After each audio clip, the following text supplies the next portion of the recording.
Ben रस मात। गरबैया दे रसमय बोले, गरबैया दे रस में बोरे।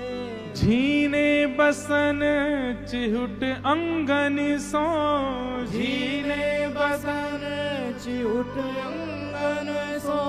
गोवर्धन लाल बिक्यो बिन मोले, गोवर्धन लाल बिक्यो बिन मोले। जमुना जल में करत किलोले, यमुना जल में करत किलोले। अब कुंज में तो मैंने अभिषेक किया, आपने अभिषेक किया, कितने लोगों ने अभिषेक किया, पर निकुंज में मैं अदृश्य हूं, आप अदृश्य हो, केवल लाल जी हैं और श्री यमुना जी हैं। और वहां श्री यमुना जी के साथ ठाकुर जी का रास विहार हो रहा है।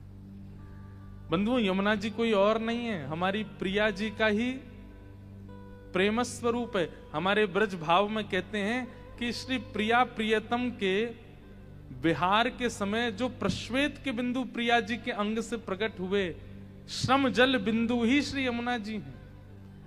तो यमुना जी में और श्री प्रिया जी यानी कि राधा रानी में कोई ऐसा विशेष भाव भेद नहीं है। ठाकुर जी और यमुना जी भी एक श्याम वर्णा है दोनों, और बल्कि यमुना जी तो दोनों का मिलित स्वरूप है। उनका जो श्याम वर्ण है वो श्री ठाकुर जी हैं, और श्री यमुना जी का जो शीतल स्वभाव है वो श्री किशोरी जी हैं। दोनों मिल एक भय। यमुना जी का जो श्याम वर्ण है वो ठाकुर जी हैं, और यमुना जी की जो शीतलता है, जो ठंडापन है यमुना जी का, वो किशोरी जी हैं। इन दोनों भाव से वो एक ही हैं। उनके साथ ठाकुर जी रास विहार कर रहे हैं। इसलिए ज्येष्ठाभिषेक के दिन यमुना जल से विशिष्ट स्नान करते हैं ठाकुर जी। और वैसे हमारे शास्त्र में आज्ञा देते हैं कि किसी भी वैदिक नदी जल में कुछ मिलाना नहीं चाहिए।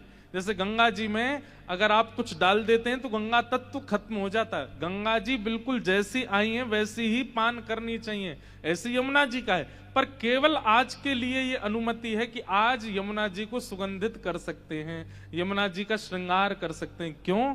क्योंकि वे रास में प्रविष्ट हो रही हैं।